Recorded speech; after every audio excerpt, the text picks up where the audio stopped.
ሞገስ ተዋረደ። በጣም በሚገርም ሁኔታ ዝና ሊያታልለው በሚሞክርበት ሰዓት መድብል መጥቶ አስጥሎታል። በጣም በሚያሳዝን ሁኔታ የሞገስ ፍርሃት ከልክ ያለፈ ሆኗል። በጣም እንግዲህ ይገርማል ማለት ነው። እሱ ፈቶት እንግዲህ ቢያንስ አንዱ እጁ እንኳን በፈታው ድምጥማጤን የሚያጠፋው በማለት ፍርሃት ቢኖርበትም ግን ደግሞ ልፍታው እያለ እያወዛገበ ባለበት ሰዓት ጎንበስ ብሎም ሊፈታው በሚሞክርበት ሰዓት መድብል ደርሶለታል እና ዛሬ እንግዲህ መድብል ባይደርስለት ኖሮ ሞገስ አልቆለት ነበር። በጣም በሚያሳዝን ሁኔታ ግን እነ መድብል ፋሚሊያቸው ራሳቸው ይሰበሰባሉ። አንተ ነህ በሩ ላይ የምቀረው በማለትም ዝና አስፈራርቶታል። በጣም እንግዲህ በሚያሳዝን ሁኔታ እኔም እናንተ ፍሪ ሆናችሁ እንድትኖሩ ነው የምፈልገው ያለ ቢሆንም ግን ደግሞ እየተጫወተበት ነበር። ይህንን ያልገባው ሞገስ አሁንም እየተጫወተበት እንደሆነ አሁንም አልተረዳም። በጣም በሚያሳዝን ሁኔታ ሊፈታው እያለ ሳለ ነበረ የደረሰበት። እናም እንግዲህ ዛሬም ሊያታልለው በሚሞክርበት ሰዓት መድብል ደርሶ አስጥሎታል። እናም እንግዲህ ኤፍራታንም መድብል ደውሎ ጠርቷት ነበረ። እናም እሱ ባላት እንግዲህ ነገራቶች በሙሉ በፍጹም አልስማማም ብላለች ኤፍራታ። እናም በጣም እንግዲህ በሚያሳዝን ሁኔታ ማለት ነው ኤፍራታ አሁን ላይ አደጋ ላይ ናት ማለት ነው። ምንም አያደርጉሽም፣ አይዞሽን ያለውልሽ። ምን ነው እኔ ጭራሽ ቦቅቦቅ አረግሽኝ እንዴ? አንቺ ጀግና አታቂም፣ እኔም እኮ ጀግና ነኝ በማለትም ሊያደፋፍራት ቢሞክርም ኤፍራታ ግን የነሱ ማንነት በጣም ከልክ ያለፈ ስለነገረቻት ማህሌት አሁንም እየፈራችና እየተንቀጠቀጠች ትገኛለች። እናም እነሱም ደውለውላት ነበር ለኤፍራታ። የዝና ሰዎች እንግዲህ አሁንም እያስፈራሯት ይገኛሉ። ስትወጣም ስትገባም ስተኛም ሳይቀር እየተከታተሏት ይገኛሉ። እናም እንግዲህ አሁን እኔ ዝና ያለበትን ቦታ አናግራቸዋለሁኝ ግን መጀመሪያ ምሳሌን ፍቷት በማለትም ደውላ ነግራቸዋለች። እናም እንግዲህ ቅድስትና ዳጣ ደግሞ በዚህ በኩል ተጨንቀዋል። ዳጣ እኔ ወደ ክፍለ ሀገር እሄዳለሁኝ፣ በፍጹም እዚያ ልቀመጥም ስራም የለኝም በማለት እንግዲህ ልትሄድ ብሞክርም ዳጣ ግን ተናዳ ከቤት ትወጣለች። እናም እንግዲህ ቅድስትም ለምና ወደ ቤት አስገባታለች። እናም እንግዲህ በጣም በሚያሳዝን ሁኔታ አሁን ላይ እንግዲህ ውጥንቅጡ ወጥቷል ማለት ነው የብሩክ ቤተሰቦች። እናም እንግዲህ ብሩክ እስካሁን ድረስ ያለበት አይታወቅም። በጣም በሚያሳዝን ሁኔታ አሁን ደግሞ ጭራሽ ምሳሌን ሲያግቷት መድብል የመጣበትን አጥቷል።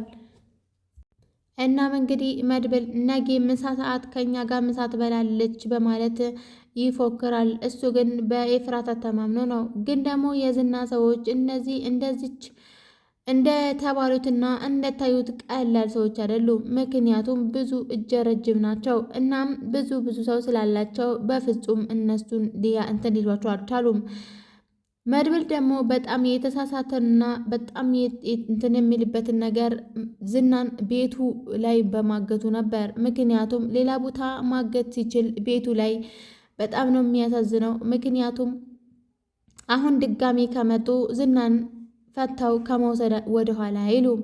በዚህ በኩል ደግሞ ቅድስትና ዳጣ መሀሌትን እየተከታተሏት ይገኛሉ። እናም እንግዲህ ቅድስትና ዳጣ ቢከታተሏትም እነሱ ግን ሲያወሩ ሰምታቸው ምንድን ነው የምንፈልጋቸው ነው የምትከታተሉኝ? ከዚህ በኋላ ብትከታተሉኝ ነግሬያቸዋለሁ። የዝና ሰዎች ይዘው እናንተም የምሳሌና የብሩክ ዕጣ ፋንታ ይደርሳቸዋል በማለትም አስፈራርታቸዋለች። እናም እንግዲህ ብታስፈራራቸውም እነሱ ግን መከታተላቸውን አላቆሙም። እናም እንግዲህ እነሷም አስፈራርታቸዋለች። እናም በሚገርም ሁኔታ ሞገስ ወደ ቤቱ ይመለሳል። እንግዲህ ሉላም አሁን ፈረመልህ እንዴ በማለትም በጉጉት ጠይቀዋለች። እሱም እንግዲህ በፍጹም አልፈረመም፣ ሊሆን አልቻለም በማለትም በሚመልስላት ሰዓት በቃ ተወው፣ ከዚህ በኋላ እኔ እሱን ትቼዋለሁኝ፣ ፈረመም አልፈረመም ለእኔ ለውጥ የለውም፣ ንብረቱ አካፈለም አላካፈለም ለእኔ ምንም አይነት ነገር ለውጥ የለውም በማለትም ሉላ ትመልስለታለች። እናም እንግዲህ ሞገስና ሉላ አሁንም አንድ ላይ ይቀጥላሉ። በዚህኛው በኩል ደግሞ መድብል እንግዲህ ለኤፍራታ ደውሎ ይቀጥራታል። ኤፍራታ እንግዲህ መድብል ባለውን ነገር በሙሉ አልስማማም ያለች ሲሆን እሷ ግን ለመርዳትና መድብልን ለመተባበር ፈቃደኛ ሳትሆን ቀርታ ሳይሆን የዝና ሰዎችን ፍራቻ ነበር። ምክንያቱም አሁን የሚያደርሱባትን ነገር ይታያታል። በጣም በሚያሳዝን ሁኔታ ኤፍራታ መጨረሻዬ ነው በቃ አለቀልኝ በማለትም እኔ አሁን ከዚህ በኋላ እንደዚህ አይነት ነገር መስራት አልፈልግም። መድብል አይተሃል አይደለ? በአንተ ምክንያት ስንት ቦታ እንደገባሁኝ ምን ውስጥ እንዳለሁኝ በማለትም ለመድብል ትነግረዋለች። መድብልም ደግሞ እኔ ያለሁልሽ እኮ ምንድን ነው አንቺ የሚያስፈራሽም በማለትም ይመልስላታል። በጣም እንግዲህ በሚያሳዝን ሁኔታ በዚህ በኩል እንግዲህ እናም እንግዲህ በመቀጠልም ሞገስ ይህንን ዝና በጣም እያታለለ ነው።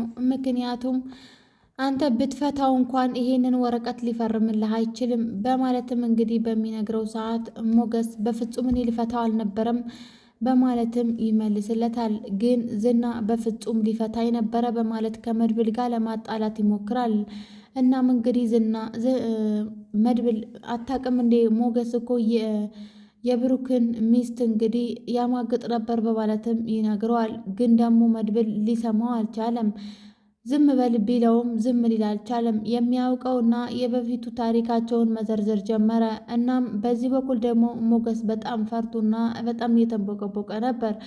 በፍጹም እንዳሰማው እንዳታምነው መድብል እያለ ቢነግረውም መድብል ግን ባይለው ራሱ በፍጹም ሊሰማው አይችልም።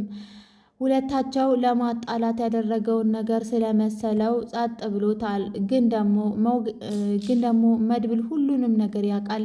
ከዚህ በፊት እንግዲህ ቅድስት የነገረችው ቢሆንም ብሩክና ማህሌት አንድ ላይ እንዳልነበሩና እሷም ደግሞ እሱን እንደማትፈልገው ብዙ ጊዜ ነግረዋለች እና ሚስጥሩን ስለሚያውቅ እሱም ጸጥ ብሎታል። በጣም እንግዲህ በሚያሳዝን ሁኔታ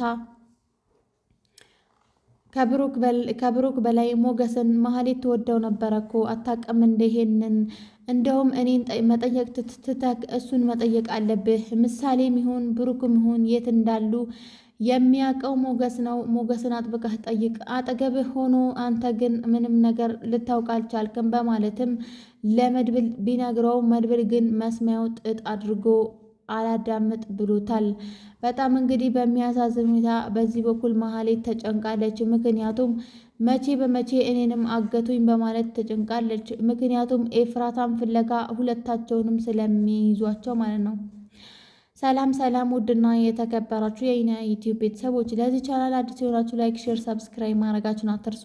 እንዲሁም የደውል ምልክቷን በማጥቆር የምለቃቸውን ቪዲዮዎች ቶሎ እንዲደርሳችሁ ማድረግ ትችላላችሁ። እንዲሁም ሀሳብና አስተያየት ካላችሁ ኮሜንት ላይ አስፍሩልኝ። በጣም እንግዲህ ደስ የሚለውና በጣም አጓጊ የሆነውን ምሳሌ ድራማ ነው ዛሬ ይዤላችሁ የመጣሁት እና ዛሬ እንግዲህ ምሳሌ ድራማ ክፍል 92 ነው ይዤላችሁ የመጣሁት ማለት ነው። እና በጣም ደስ የሚልና በጣም አዝናኝ ድራማ ነው። ብዙ ጊዜ እንግዲህ አስተማሪ ድራማ ሲሆን በጣም ትማሩበታላችሁ፣ ለሌላውንም ይጠቅማል ማለት ነው ለእናንተም። እና ይህንን ቻናል እንግዲህ ከወደዳችሁት ላይክ፣ ሼር፣ ሰብስክራይብ ማድረጋችሁን አትርሱ። እንግዲህ ቀጣይ ምን እንደሚሆን አይታወቅም ማለት ነው።